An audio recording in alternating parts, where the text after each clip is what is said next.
നിങ്ങൾ ഡിപ്രഷനിലാണെങ്കിൽ ഞാൻ ഈ പറയുന്ന പോലെ ചെയ്തില്ലെങ്കിൽ ലൈഫ് മുഴുവൻ നിങ്ങൾ റിഗ്രറ്റ് ചെയ്യും. സ്റ്റെപ്പ് 1, ഇത് പറയുന്നതിന് മുമ്പ് ഒരു വലിയ മിസ്റ്റേക്ക് ഉണ്ട് എല്ലാവരും ചെയ്യുന്നത്. എല്ലാവരും ഡിപ്രഷനാന്ന് പറഞ്ഞ് ചുരുണ്ട് കൂടെ എവിടെയെങ്കിലും പോയിരിക്കും, ഒന്നും ചെയ്യാതെ. ഡിപ്രഷൻ ഒരിക്കലും മാറാൻ പോകുന്നില്ല, നിങ്ങളെ കൊണ്ടേ അത് പോത്തും. അതിനു പകരം ഏറ്റവും പവർഫുൾ ആയ ഒരു കാര്യം ചെയ്യണം. ചെയ്ത് നോക്കിയാലേ ഇതിന്റെ ശക്തി നിങ്ങൾക്ക് മനസ്സിലാത്തുള്ളൂ. ജേർണലിംഗ്. ഇതൊന്നും വർക്ക് ചെയ്തില്ലെന്ന് പറഞ്ഞ് നെഗറ്റീവ് പിടിച്ച് പൊട്ടന്മാർ ഇപ്പൊ തന്നെ വീഡിയോ നോക്കോ. കാരണം നിങ്ങൾ ജീവിതത്തിൽ കീഴോട്ട് തന്നെ പോകത്തുള്ളൂ, ഒരു മാറ്റമില്ല.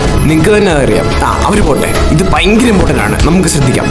ജേർണലിംഗ് എന്ന് പറഞ്ഞാൽ ഒരു ബുക്ക് എടുത്തിട്ട് നിങ്ങൾ 2 കാര്യം ചെയ്യണം. ഒന്ന്, നിങ്ങൾ എന്തുകൊണ്ടാണ് ഡിപ്രസ്ഡ് ആയെന്ന് അതിൽ എഴുതണം. കൺട്രോൾ ചെയ്യാൻ പറ്റുന്ന കാര്യങ്ങൾ എന്തൊക്കെയാണെന്ന് എഴുതണം. എന്നിട്ട് അതിനുള്ള സൊല്യൂഷൻസും എഴുതണം. ഈ കൺട്രോൾ ചെയ്യാൻ പറ്റുന്ന കാര്യങ്ങൾ അത് അട്ടപടലം മറന്നേക്കണം, അത് ഓർക്ക് പോലും ചെയ്യല്ലേ. 2, ഇത് കുറച്ച് പേര് കേട്ട് കാണും, ഗ്രാറ്റിറ്റ്യൂഡ് ജേർണലിംഗ്. നിങ്ങളുടെ ജീവിതത്തിൽ നിങ്ങൾക്ക് എന്തെങ്കിലും ഒരു സാധനത്തിന് കുറച്ച് കടപ്പാട് കാണും, ഒക്കെ എഴുതി വെക്കണം. ഇത് നിങ്ങളുടെ മനസ്സിനെ വല്ലാതെ പോസിറ്റീവായിട്ട് മാറ്റും. സ്റ്റെപ്പ് 2, ഇതാണ് നിങ്ങളുടെ ലൈഫിനെ വല്ലാതെ തലകുത്തി മാറ്റി പറിക്കാൻ പോകുന്നത്. പക്ഷേ നിങ്ങൾ ഈ 3 കാര്യം ചെയ്ത് നോക്ക്, സ്വയം മനസ്സിലാവും.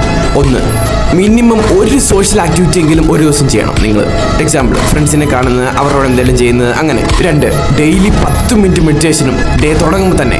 പിന്നെ 1 മണിക്കൂർ വർക്കൗട്ടും. ഇത് ഭയങ്കര എഫക്റ്റീവാണ്, ഒരു കാരണവശാലും സ്കിപ്പ് ചെയ്യാൻ പാടില്ല. 3, നിങ്ങളുടെ ലൈഫിലെ ഏറ്റവും വലിയൊരു ഗോൾ ഉണ്ടാക്കി അതിന് പുറകെ പട്ടി കഷ്ടപ്പെടുന്ന കഷ്ടപ്പെടണം. എല്ലാം ചെയ്ത് കഴിയുമ്പോൾ മാജിക്കലായ ഒരു കാര്യം കൂടെ നിങ്ങളുടെ ജീവിതത്തിൽ സംഭവിക്കും. നിങ്ങളുടെ നോ ഫാബ് ജേർണിയും ഭയങ്കര ഈസിയാവും. ഇനി ഇമ്പോർട്ടൻ്റ് ബോണസ് ടിപ്പ്, ഡിപ്രഷൻ ഉള്ളപ്പോഴാണ് നിങ്ങൾ ഇതെല്ലാം ചെയ്യേണ്ടത്, അപ്പോഴും നിങ്ങൾ ഇതെല്ലാം ചെയ്യണം. അപ്പോൾ കുറച്ച് നാൾ കഴിയുമ്പോൾ നിങ്ങൾക്ക് തന്നെ മാറ്റം മനസ്സിലാകാൻ തുടങ്ങിക്കോളും. ഇനിയാണ് ലാസ്റ്റ് മെയിൻ സ്റ്റെപ്പ്.